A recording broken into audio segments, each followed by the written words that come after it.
پسرکم جانک مادر تو اکنون مردی خونه هستی برم بخوام خودت رو احتیاط کن بله مادر به من زنگ زد درباره سلامتیت به من خبر دی حتما مادر من رو فراموش نکن بچه نه مادر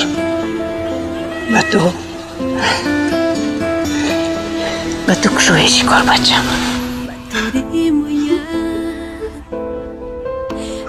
هم جهان همه هستیم بسری باید بدون تو آیم بده کی باشم اما هدیه خدا برایم توی بدون علمهای تو علمهای من همه درد و رنج داد جان از برای من علمهای تو علمهای من همه درد و رنج داد جان از برای من خوشدت امیدت برفت ناامید مشم در برات منم آچه جان مهرت هر زمان برایم گران زمین و آسمانم جاودان بمان علمهای تو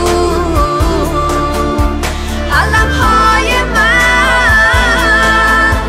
همه درد و رنج داد جان از برای من علمهای تو علمهای من همه درد و رنج داد جان از برای من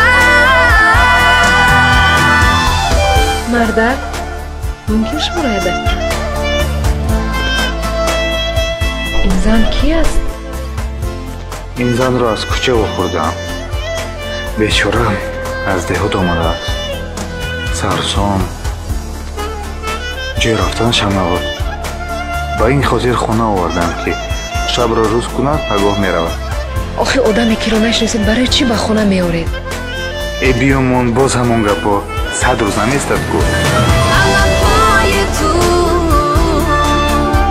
علمهای من همه درد و رنج داد جان از برای من علمهای تو علمهای من همه درد و رنج داد جان از برای